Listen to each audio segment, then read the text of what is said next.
उत्पन्न कर कर सर्व सामर्थ्य श्री बांके बिहारी लाल के पावन चरण कमलों में कोटि कोटि प्रणाम। रघुकुल कमल दिवाकर सूर्यवंश शिरोमणि श्री राजा राम कनक बिहारी सरकार के पावन चरण कमलों में कोटि कोटि प्रणाम। अनंत बलवंत हनुमंत लाल के श्री पावन चरण कमलों में कोटि कोटि प्रणाम। परम पूज्य श्री सद्गुरुदेव भगवान की भगवत कृपा भगवत भक्ति से परिपूर्ण श्री पावन चरण कमलों में कोटि कोटि प्रणाम। मंच पर विराजमान समस्त संगीत आचार्य एवं देव ब्राह्मण देवताओं श्री पावन चरण कमलों में कोटि कोटि प्रणाम। एवं षष्ठम दिवस कथा श्रवण हेतु पधारे समस्त भक्तजन एवं भक्तमती माताएं एवं बहनें, बाल गोपाल स्वरूप छोटे छोटे बच्चे और इस पावन कथा की जहाँ तक सुनी जा रही है उन सभी को व्यास मंच की ओर से सादर जय श्री कृष्णा, जय श्री राधे, जय श्री श्याम, जय श्री नारायण।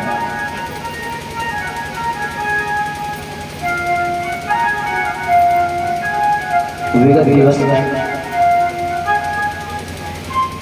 हम आप लोगों ने श्रवण किया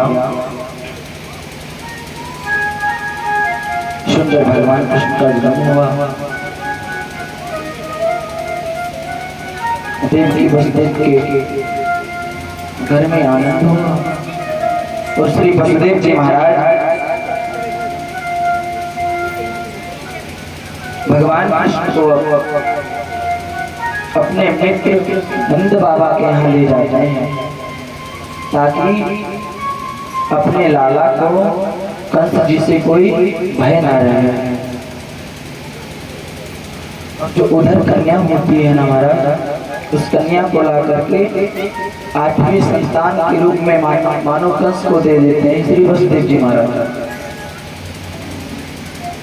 तो कंस को ना लगे कि 8वीं पुत्र कहीं चली गई।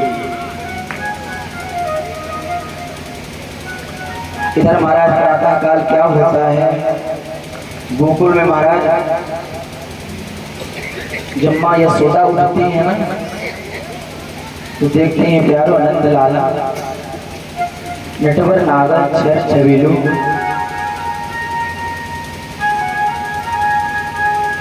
हमारे घर में भयो।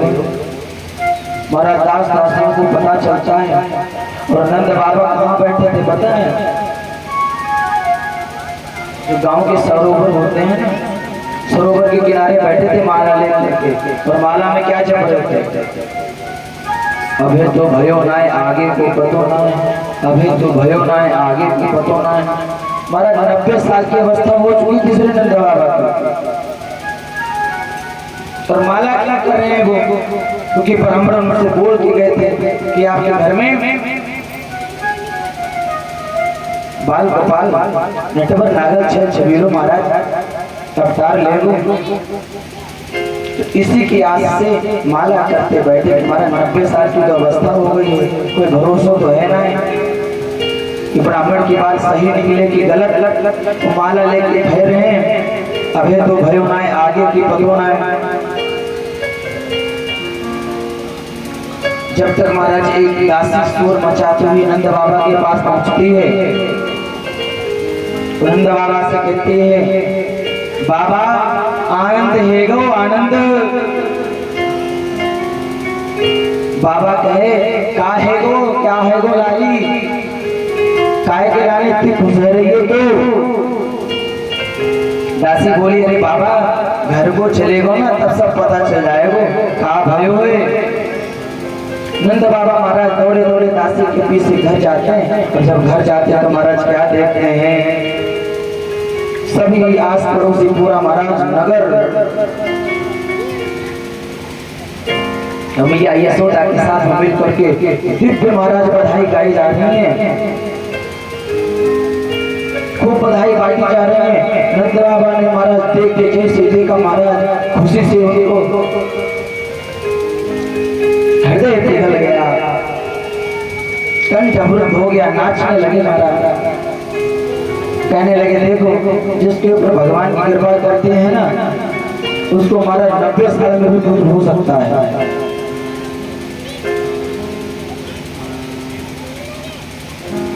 ऐसे महाराज भगवान की महिमा। नंद बाबा ने महाराज वो बड़े बड़े दूध के सरोवर बनवाए, दही के, छाछ के, मठा के और घी के, हजारों हजारों लाखों लाखों गाय दान दी ब्राह्मणों को। सभी ब्राह्मणों को घर में बुलाया, सबको महाराज दान दिया एक तरफ से। तो खुशी की सीमा नहीं रही। महाराज इस प्रकार खूब धूमधाम से महाराज बधाई गई नंद भवन में। और बधाई हम आप लोगों ने कल ही गा लिए थे।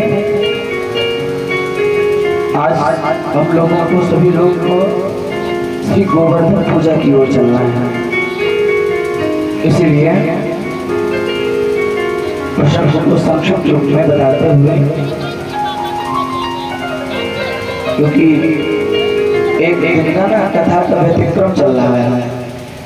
जन्म चौथे दिन होता है, जन्म 5वें दिन हुआ था, इसलिए कथा को यथा दिवस में पहुंचाने के लिए ना थोड़ा सा स्पीड बढ़ानी पड़ेगी। तो महाराज गोकुल में महाराज जब भगवान थोड़े से बड़े होते हैं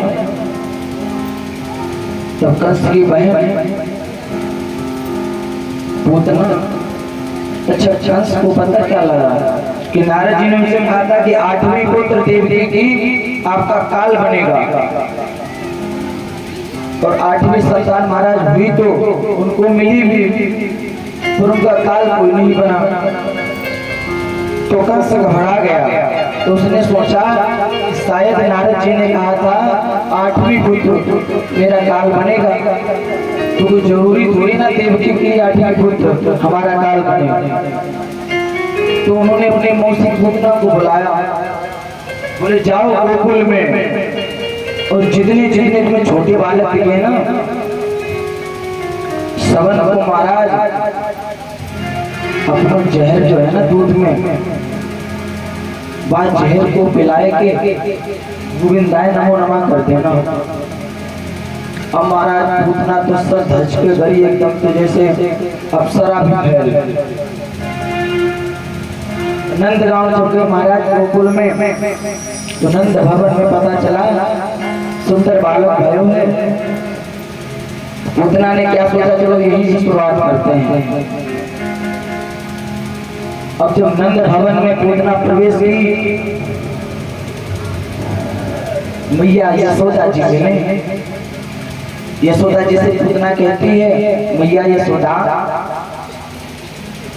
हम तेरे लाला के ना दर्शन करने के लिए आए हैं और बड़ी दूर से आए, मारे अपने लाला के ना दर्शन करा दे मोए। अब भैया यशोदा ना जाने ना पहचाने करेगा। अब भैया जब दर्शन करने आए हैं तो मैया यशोदा बेबस हो गई, चलो कोई नहीं दर्शन करा देते हैं। और जब दर्शन करा दिया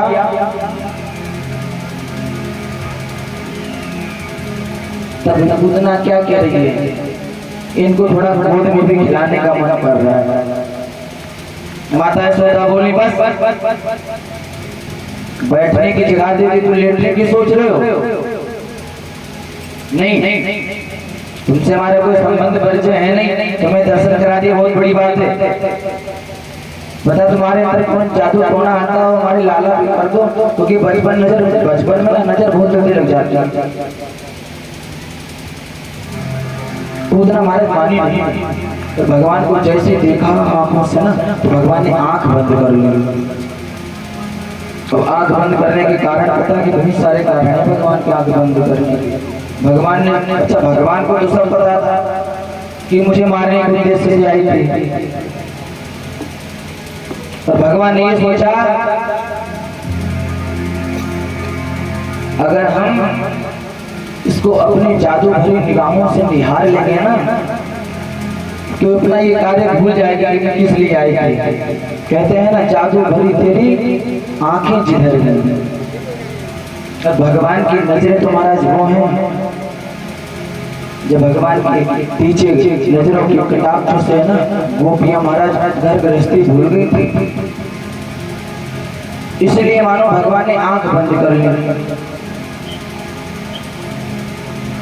दूसरी बात, भगवान मानो आंख बंद करके ये सोच रहे हो कि आए तो ये मुझे मारने के लिए है, पर ये माँ बन के आई है, क्योंकि जब दूध पिलाएगी ना तो माँ का कार्य पूरा कर देगी। तो मैं वो ये सोच रहे थे कि बताओ ये मेरा काल बन के आई है और मैं इसको गति कौन सी दूं। तो मानो भगवान सोच रहे होंगे उसको मैं मातृ गति प्रदान करूंगा। अनेकों प्रकार के भगवान आंख बंद करके भाव सोचने लगे। इतना ने भगवान को गोद में उठा लिया और सभी लोग उधर उत्सव जो हो रहा था ना उसमें मस्त थे।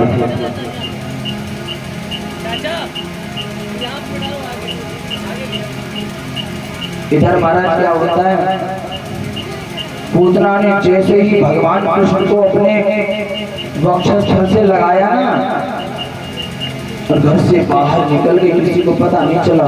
तो जब घर से बाहर निकले तो महाराज उसका विशाल शरीर होने लगा। भागवत में लिखा है पूतना का शरीर 100 योजन का था। कहते हैं जब उसका हाथ की नाप की गई थी ना तो अलीगढ़ से मथुरा तक खाली उसके हाथ की लंबाई थी। इस प्रकार का महाराज भारी भयंकर शरीर धारण कर लिया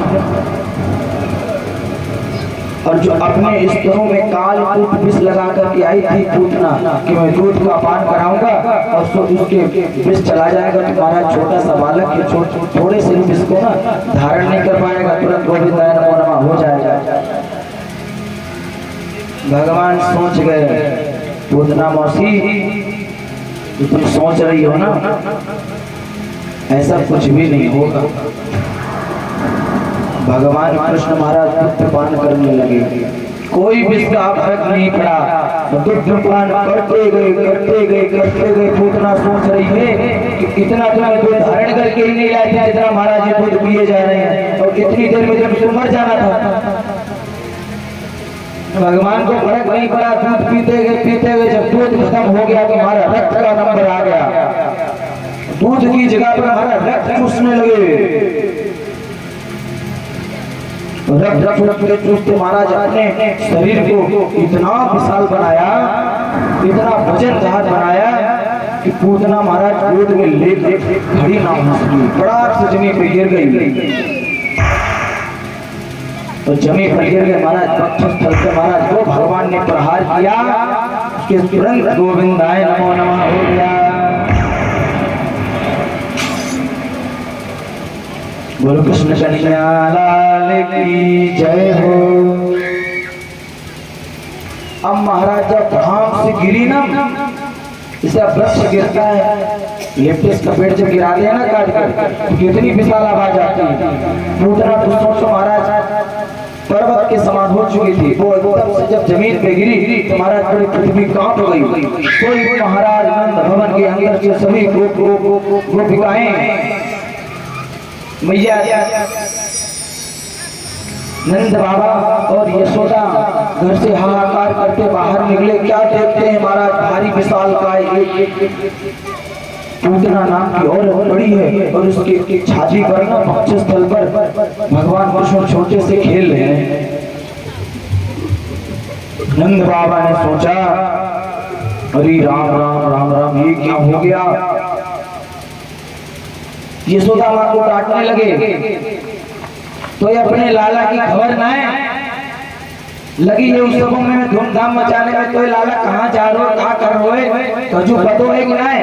देख इतनी विशाल का और पता नहीं कहाँ से आकर कब भगवान को उठा के कब तेरे लाला को उठा के बाहर ले गई, कजू पतो चलो। यशोदा कहने लगी मोह तो बाबा कजू ना है पतो। एक सुंदर सी औरत आई थी, कह रही थी कि भैया मुझे अपने लाला के दर्शन कराए थे, तो मैंने दर्शन करावे लाने कह दिया कि जाओ पल्ले में भगवान खेलने, दर्शन कर लो जाकर। अब वो दर्शन करने गई, उठा करके बाहर लाई होगी तो शायद कोई मायावी औरत होगी तो पड़ गई। बोले देव, देवताओं ने की कृपा करती बड़ी है हम तुम पर। इतनी विशाल काय औरत ने भी हमारे छोटे से बालक का कुछ नहीं बिगाड़ पाया। और ऐसा लग रहा है, यह औरत लग रहा है गोविंद नमो नमः हो गया इसका। जैसे तो महाराज जल्दी जल्दी भगवान को उठाया, गौशाला लेके गए। गौशाला में गाय की पूंछ से उसका झाड़न किया, गोमूत्र पिलाया, पंचगव्य मिला करके पिलाया भगवान कृष्ण को। नंद बाबा कहते हैं मेरे लाला के ऊपर जितनी अलाय बनाए हैं ना, सब भाग जावे। और इधर महाराज और पूतने के संस्कार का नंबर आया। और पूतना का संस्कार कैसे किया जाए, इतनी विशाल का है। तो कहते महाराज उसके एक एक अंग को काट काट करके हजारों लाखों चिताएं बनाई गई थी, तब जाकर के पूतना का पूरा शरीर चिता का समा पाया था। महाराज उसके बाद क्या हुआ, भगवान कृष्ण खेल रहे थे, छोटे थे बहुत। और घर में कोई उत्सव चल रहा था उस समय। तो मैया यशोदा ने क्या सोचा कि घर में उत्सव चल रहा है, इस लाला को कहीं सुरक्षित कर दो, नहीं तो पता चले फिर से कोई औरत आके उठा के ले जाए। तो मैया ने लाला को क्या किया, जो बैलगाड़ी होती है ना, बैलगाड़ी के नीचे आसन लगा करके सुला दिया। अब कहे कि जाए आराम से खेलना और बाहर मत जाना नहीं। उधर महाराज उत्सव चल रहा था और महाराज इधर कंस के दूतों का आना प्रारंभ हो रहा था। महाराज सकटासुर नाम का राक्षस, उसको पता चला कि ये बालक बैलगाड़ी के नीचे सो रहा है। तो उसने असुर ने क्या किया, बैलगाड़ी पर अपना भारी शरीर करके ना रख दिया, मानो बैलगाड़ी नीचे धंसते हुए भगवान कृष्ण को दबा रही हो। भगवान कृष्ण तुरंत समझ गए कि ये मेरे मामा के भेजे हुए चेले आ रहे हैं मेरा स्वागत करने।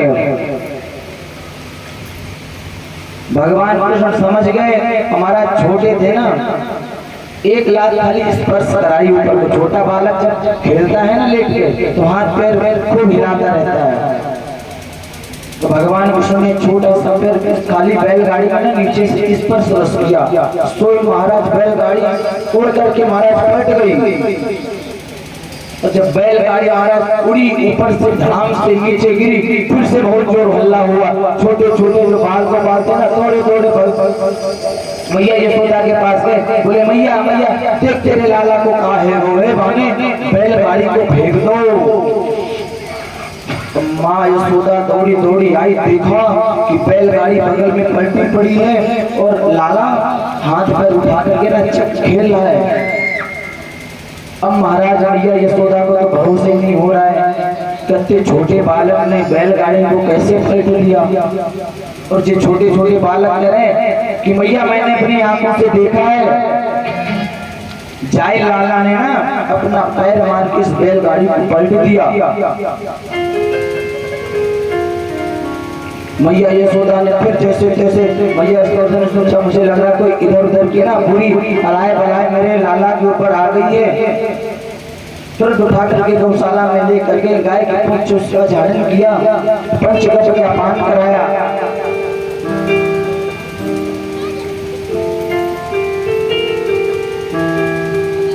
भगवान को फिर से सुरक्षित अपने महल में रखने लगी मैया यशोदा। एक बार मैया यशोदा ना भगवान कृष्ण को उछाल उछाल के खेल रही थी, उछाल उछाल के। इस छोटे बालक को ना हम लोग ऊपर फेंक के खींच लेते हैं, ऐसे मैया यशोदा भगवान कृष्ण को अपने लाला को उछाल उछाल के खेल रही थी। उसी समय जो बवंडर बोलते हैं ना आज की भाषा में, बवंडर घूमता हुआ आता है हवा के रूप में, वो महाराज कंस का दूत बवंडर के रूप में हवा बन करके आ रहा था। उसका नाम था तृणावर्त। और भगवान समझ गए, भगवान का मन किया मैया क्या थोड़े थोड़ा